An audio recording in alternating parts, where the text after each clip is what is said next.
Hello everyone, and welcome back to Fanfic Mania with Dragon Princess 18, where we will be rewatching One Piece and having plenty of fun talking all about fandom. And we're back with episode 4 of Fanfic Mania for the Kuro arc. This one, I feel, does give the biggest early hints of Kari's background, so it is kind of important, but it also doesn't start off that heavy.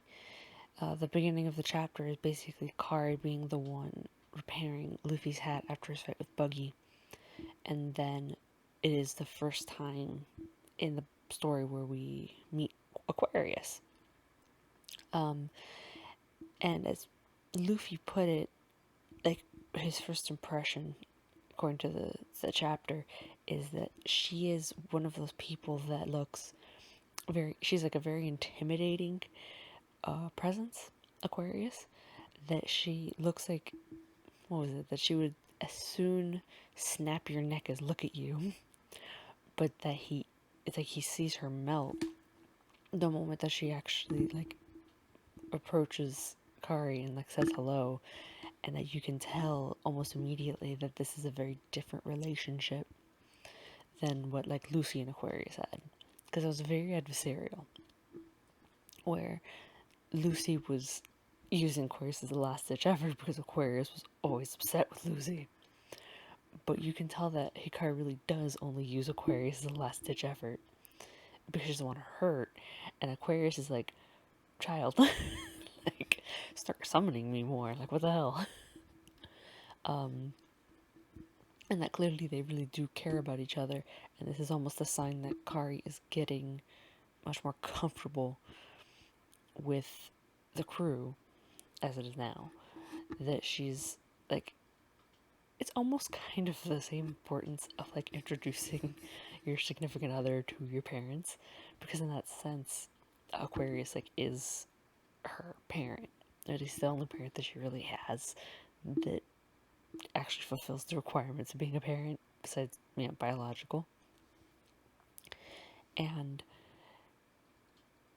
like, I don't know. I like that Aquarius is kind of softer with her, but she does the whole shovel talk thing with the others. Like, if you do anything, I mean anything, that upsets my kid. What was it she said specifically? That she was going to make the entire Grand Line look like a children's party. And you learn later on, it's like, oh, she probably could make it that miserable. This is not great. Like, don't piss off this one. That's like the first scene, and then the next one is mostly, it starts off with Kari first summoning Pyxis and Nikora. And I purposely had those be the first silver keys that she gets. Not just because Pyxis becomes important later, like, plot-wise. And that Nikora also isn't fairly important for her goal. But I didn't want her to summon Leo so soon, because I can see her waiting for him to, kind of heal up a little bit before trying to summon him again. But that not every spirit that she gets, I wanted to make a point that not every spirit she gets is going to be combat oriented. Like, there are going to be ones that have very specific uses that are not going to be, like, necessarily great for fighting other people. And, like, the entire encounter with Pikes is especially kind of, I guess, hammers down the point that there are a lot of silver keys, especially, that are so specialized in something that most people don't take as important, that they get mistreated because of it. And their self-esteem just plummets, because every time they're summoned, the person's complaining, or they're like, why can't you do this, why can't you do that? And it's like, especially with poor Pikes, it's like, I'm just the talking compass. Like, what do you want from me? Like, I can't do what you're asking me to do. So they call him useless, and they call him stupid, and they're like, screw it. Like, I'm gonna go get a different spirit, a better spirit. And, like, he just, like, the moment, like, Luffy is kind of child about it, where he's like, oh, hey, he's not as cool as I thought he was gonna be. He looks kind of, like, weird. Okay, immediately defends him. Like, you shut up right now. And you take that back. And then comforts him, and Pisces just immediately crumbles like a sandcastle, just in tears. Like, nobody's actually defended me when that's happened, you know? And it's the first time where she says something that is very, like, you see it more later on. She doesn't repeat it, but you see, the truth of it, and that she's like, there is no such thing as a useless spirit or a useless human. And that's something that really helps her later on, because she calls herself the babysitter, but I really see her more as the crew therapist. Like, she is very much the one that is cultivating and encouraging Nami and Usopp, especially, like, everybody's confidence in themselves and their and helping them deal with their internal issues, and pushing them to be better, and pushing them to be the sorts of people that they want to be. And this is the basis of it, that in her head, she's like, something that she kind of repeats to Usopp, just not as many words, where she's like, you are not a frontline fighter. You're not a brawler, you're not a swordsman, you're not a dragon. You are a sniper. And you are the best fucking sniper in the world. But that means that that's your strength. That's what you need to, take pride in that. Take pride in the skills that you've cultivated, that you you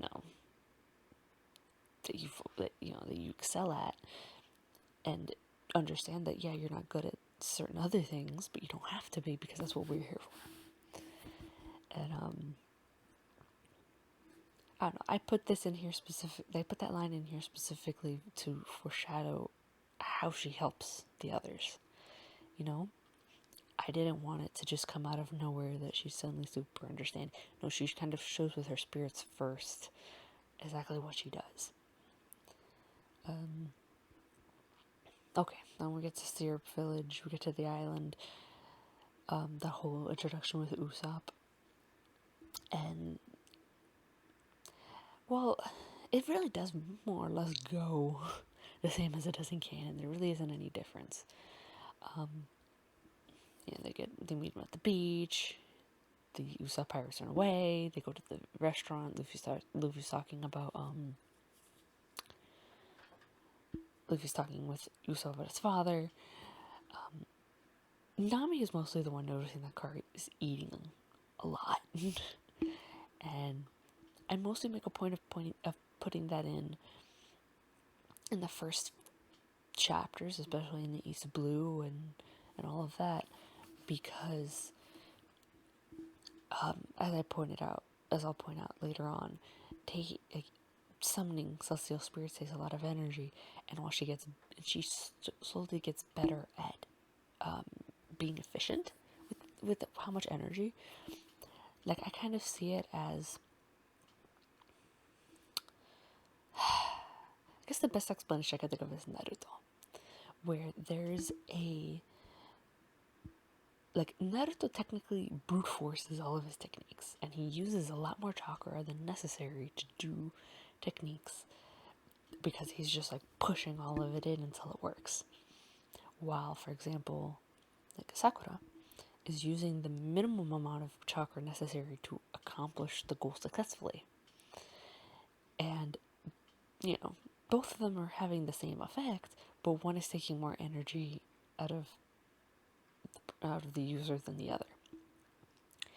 And while it doesn't affect Naruto, because, again, Naruto has a giant chakra fox inside of him, this similar principle also works with key holders. And while Kari is technically strong enough to summon a celestial spirit, zodiac or not, she is every time she's doing it, she's kind of learning how to be better at it. She's learning how to, use less energy, and using it mostly to maintain the spirit in their world versus pulling them across the gate. But that's, not explicitly stated until a little bit later when Panther Lily explains it. Right now, it's just mostly them talking to Usopp, and they talk about, we need a ship, and comes up the mansion on the hill, and Usopp immediately, bails out of the conversation and leaves. And Kari's the one that immediately picks up that he knows the person there, and she tells the others, she's like, he's just met us. We've said that we're pirates, and as nice as we are, he's not going to trust us to just go up there if he knows the person that's there and he wants to protect them. They still end up going after the whole scene with those little Usopp pirates. They really get the short end of the stick in this one, because Zoro still scares the crap out of them. Unikari kind of smooths things over.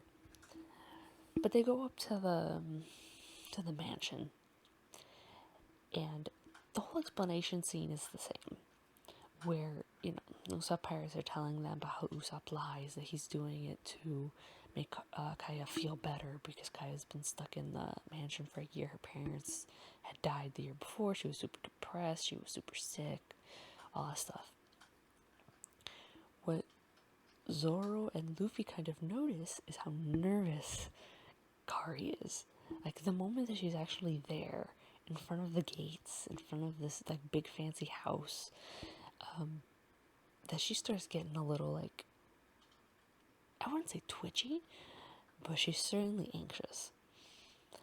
She's almost avoiding looking directly at it. She's fidgeting with the charm on her key ring, that she's clearly tense. And if you've read the whole story up until now, where I'm updating, it's kind of that all of a sudden she's being faced with a lot of almost blatant reminders of a very recent trauma that has been a pretty much constant trauma for the last 14 years of her life.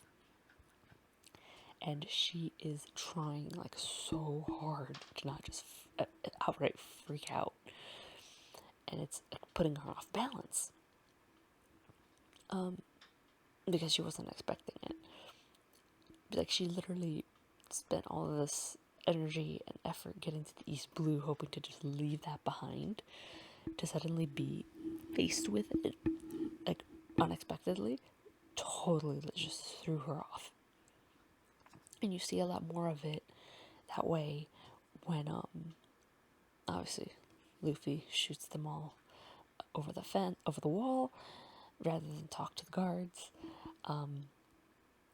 She uses Horologium to protect the kids for when they land, and she also protects Nami, which I'm sure Nami appreciated. Nami's I didn't want to fall face first on this concrete. That would have hurt. But that whole moment where she's, they see Kaya, they see Usopp, and then Cloudord shows up, you can tell that she is immediately just tight as a spring. Because Cloudord, even though he's acting in the capacity of a caring butler, it's she can tell that he's not, that there's something malicious there, that he's taking advantage. And also and that obviously hits really, really close to home for her, and it pisses her off that it's being done to somebody else, not just her. But that I'm sure you've noticed that he's the one that is the first in the series to bring up, especially Usopp, your father was a pirate, a useless, criminal, filthy pirate. So because you are his son, you are no better than that. You are just like your father, because you share his blood. And that immediately just triggers her, because when it comes to her father, like, she has so much trauma related to her father because he did such horrible shit to her, like, her entire life. I mean, the stuff that he does to her is horrible. The stuff that he did around that she wasn't aware of, worse. But the stuff that he already did to her was really bad.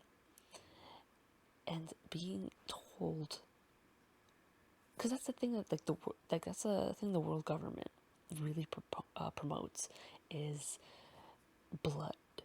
Is like, you, like, because obviously the world nobles, especially, all they have as a claim to power and godhood and all that bullshit is that they are direct descendants from the 12 kings or kingdoms or whatever that made the world government in the first place. Without that, they would have to actually be competent. So they want to promote that blood is the most important, that who your parents are, who your ancestors are, says who you are. And that is a really harmful mindset to her, because obviously she's like, I don't want to be anything like my father. Like, if I have to be like a parent, I want to be like my mother. But there's always that constant little voice in the back of her head, like, you can't escape being like your father. You can't escape it. And while she can generally, like, push that voice down, when somebody else starts spouting this stuff about, oh, you're always going to be your parents' child, your father's child, because that's just, it's in your blood, there's no escaping it, like, you can see it just pisses her off. And it, like, this is the first time it happens. It's the first time that she's almost irrational, and Zoro is kind of like freaking out just a little bit. He's kind of like, okay, I'm understanding Luffy being a little shit right now. Why the hell are you being a little shit right now? And, like, holding her back from just, like, beating the shit out of Cloudor right there for all of the shit that he's talking.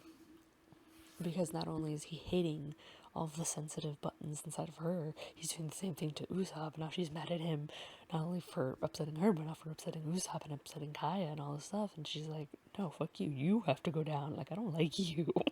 You need to shut up.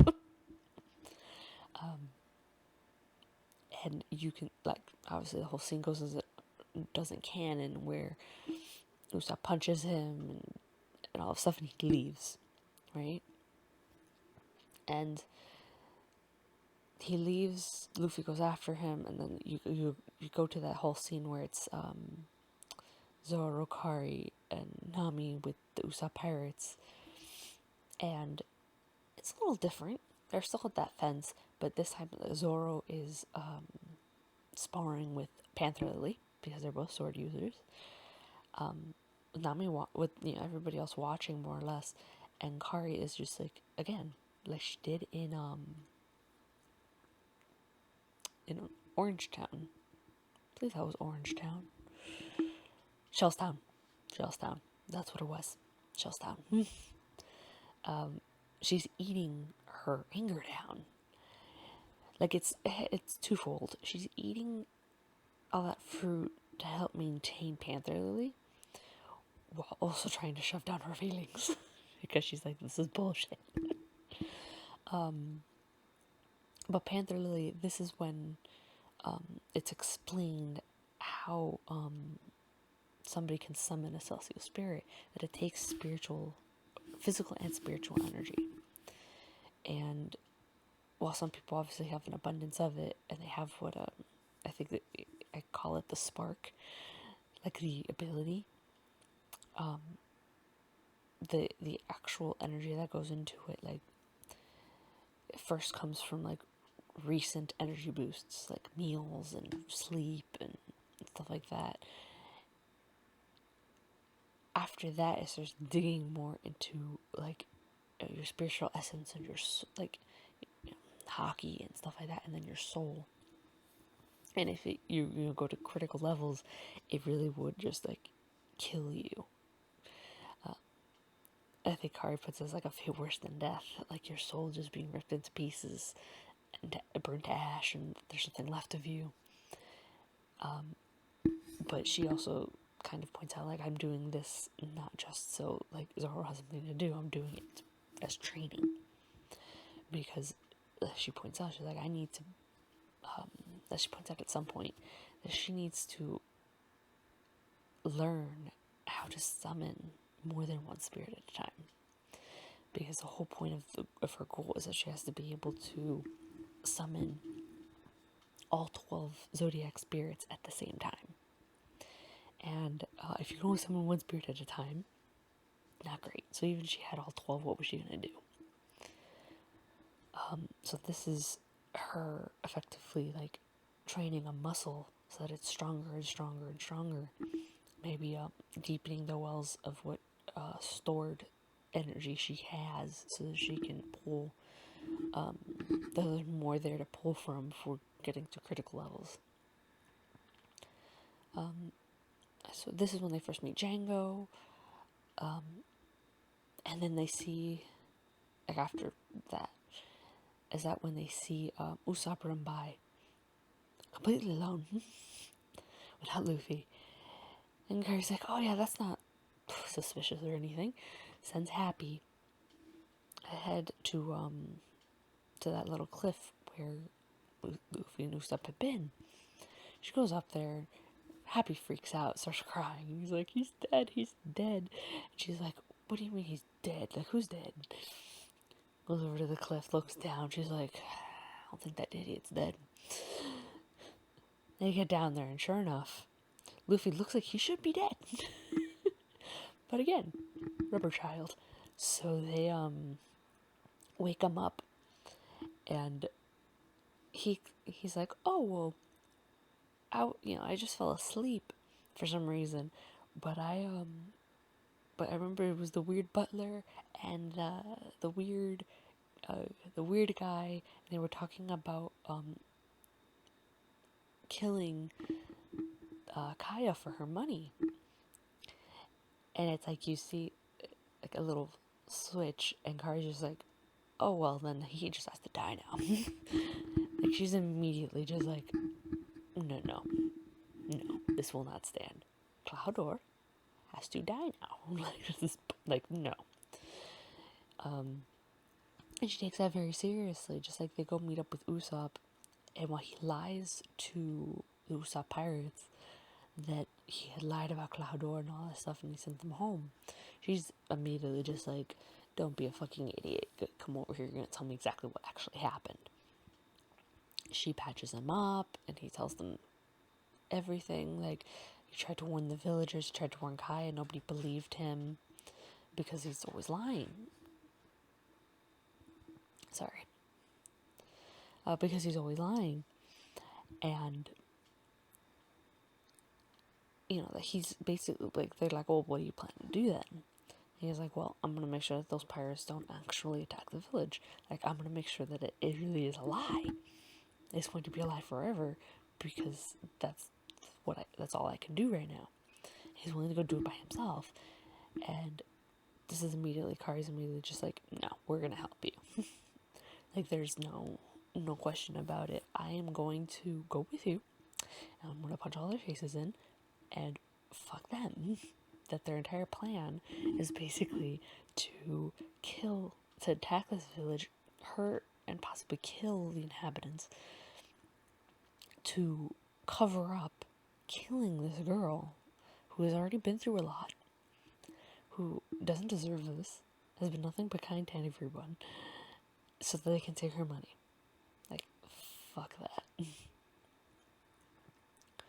So they all agree to go with Usopp. They go to the shore, set up the trap. The difference is that Kari summons Carla in order to be like, I want you to see when the enemy pirates are going to show up, like if they're almost here. And Carla's the one that catches on, like, oh shit, we're at the wrong shoreline. And the moment that Tommy realizes, she's like, my treasure's over on the other shoreline. No. Everybody goes running. Kari, like, I make a point that Kari's not paying attention to what everybody else is doing. Kari's like, I have to get over there, because if I don't, they're gonna definitely get up that slope, and I'm not allowing this bullshit. She doesn't realize that Luffy veers off in the wrong direction. She doesn't realize that Nami accidentally stuck Zoro in that the grease trap that they made. But it doesn't really matter, because when she gets there, she's already so riled up, and there's the pirates, down there waiting to come up the slope, and she immediately just tells them, like, if you want to, end up in full body cast, come up here and fight me, but you don't want to deal with me right now. I'm really mad. And it's the first time that like Nami and Usopp really see her fight, and it terrifies Usopp, especially. It terrifies both of them, but it especially terrifies Usopp, because she just goes on there. She just is like, completely outnumbered, but she's like beating the crap out of these guys. And Usopp's like, are you sure she's not a monster? This feels like monster kind of things. Like, what the hell? Luffy and Zoro show up, and Luffy's just like, but I wanted to see that. I wanted to see, like, I missed it. And Zoro's mad too, because he's missing it. He missed the whole thing, and he's just like, why did you trap me in the... Screw you, Nami. He's just so pissed off.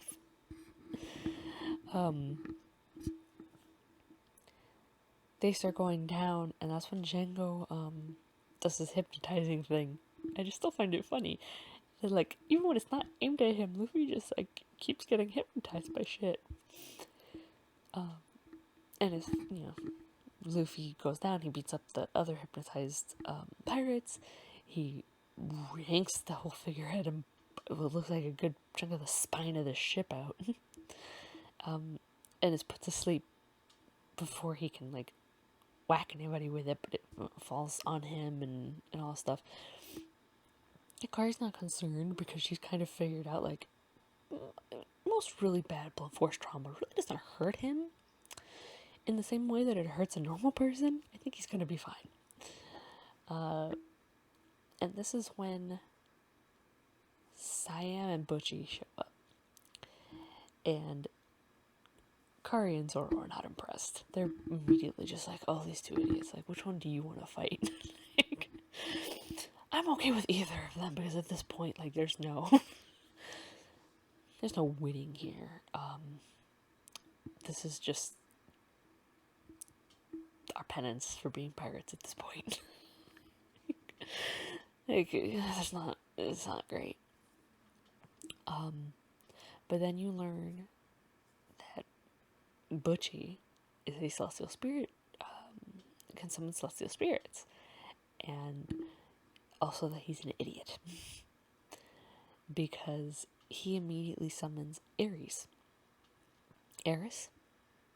Ares. I'm just gonna go with Ares. I'm sorry if the pronunciation is wrong. Ares. He summons her and is like, I'll take care of this. Like, you go kill them.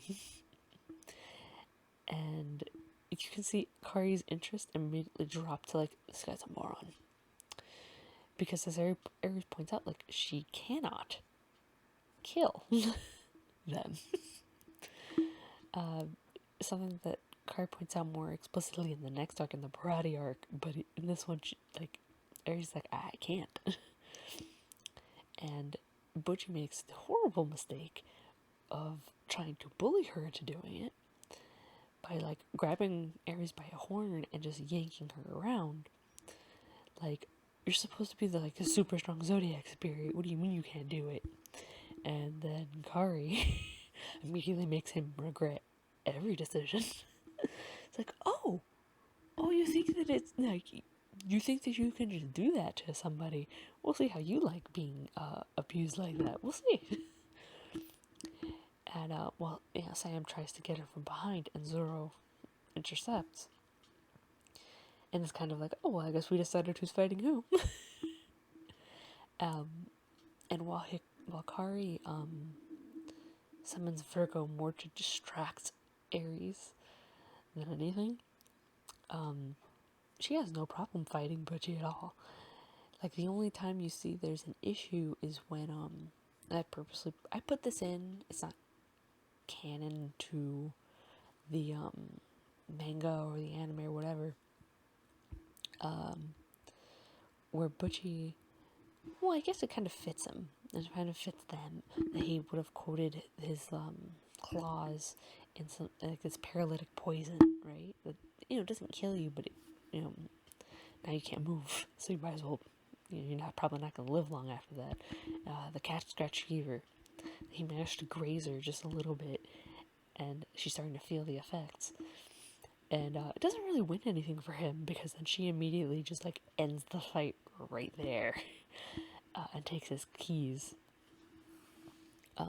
But for like that moment, things kind of get more serious because like Zoro immediately comes up from beating Siam, and he freaks out a little bit because suddenly she like kind of falls into him and she can't get up.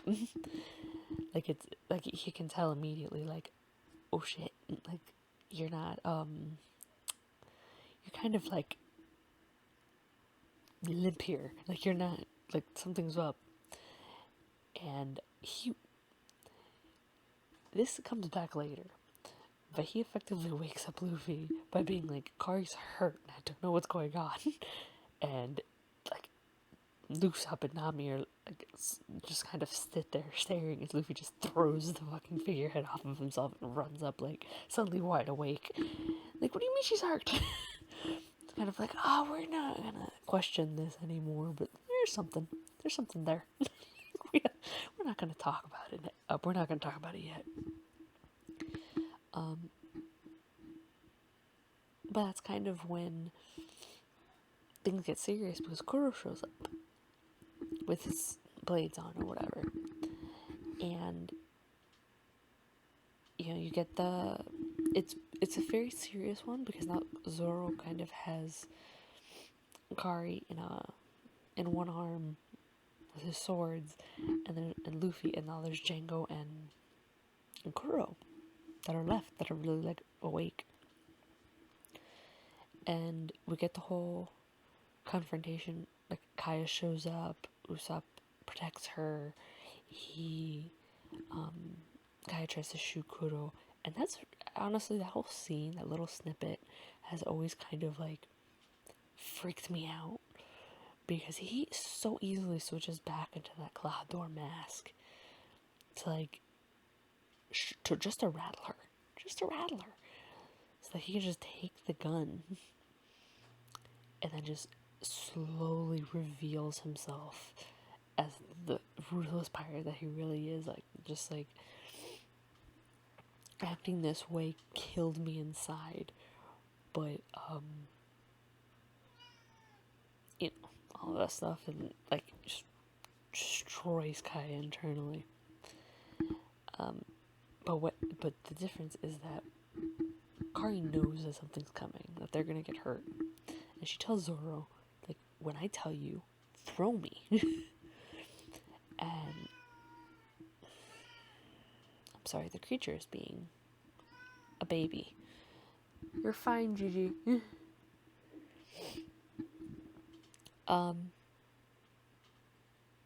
And that's the thing, is that this is a moment of trust where Zoro trusts that she knows what she's doing without having to like ask, like, what are you doing? And when Kuro goes to attack Usopp, she tells Zoro, like, throw me now.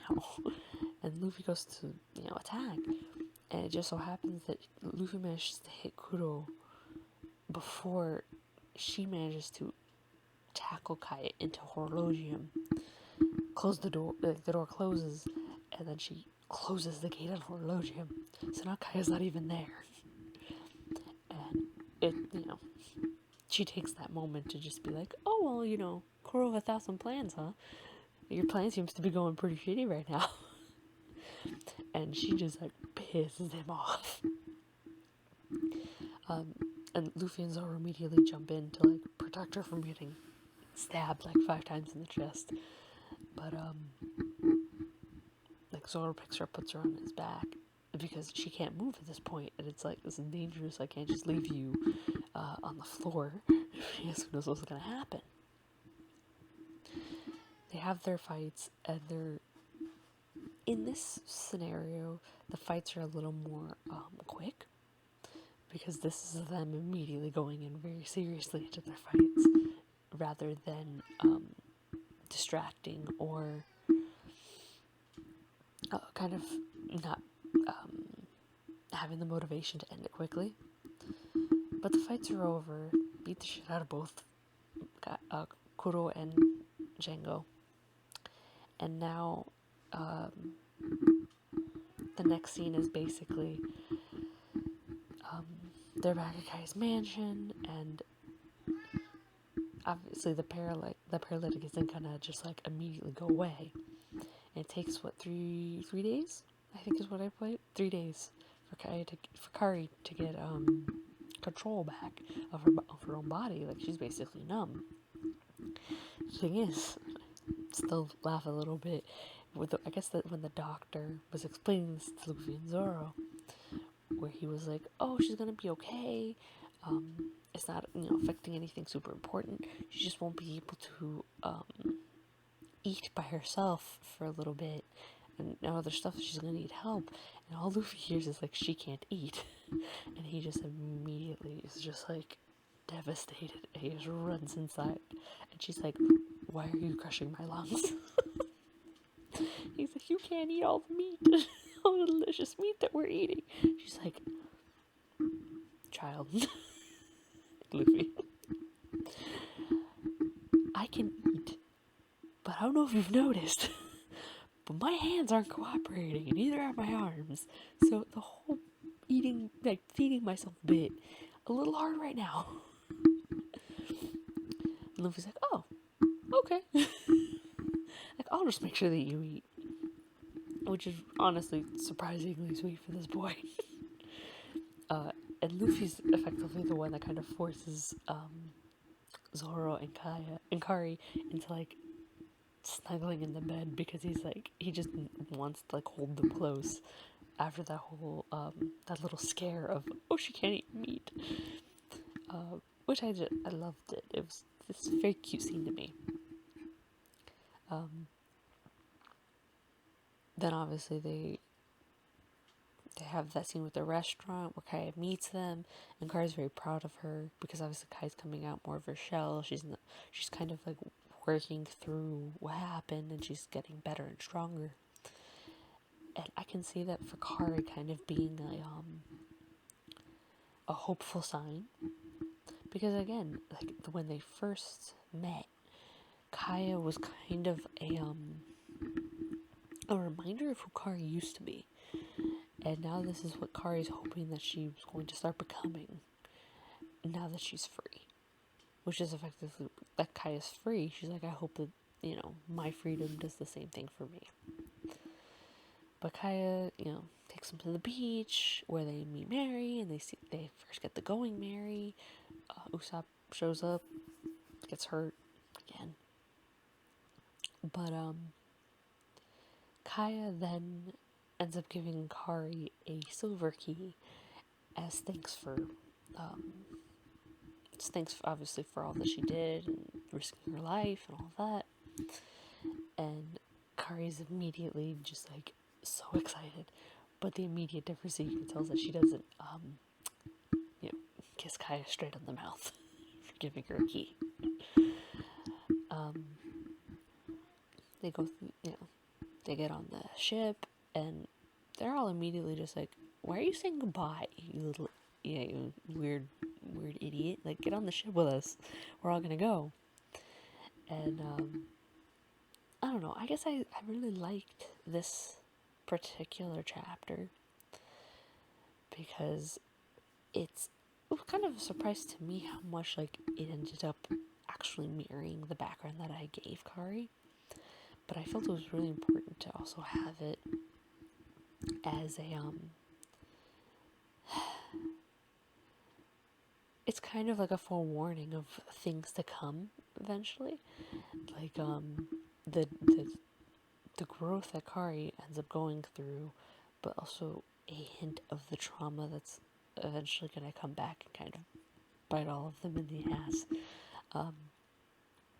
But I enjoyed this one, and I know, like, honestly, the scenes that I was like picturing are the ones that this one foreshadows. So it's like 50 chapters in the future. But I really liked some certain arcs more than others when I was writing them, and I really got into it. I think sometimes you can tell. But I hope that you like this one just as much as I did. Well, I'll be back with the next episode, which is the Barati arc, where we get to meet Sanji. Well, hope to see you then. Bye.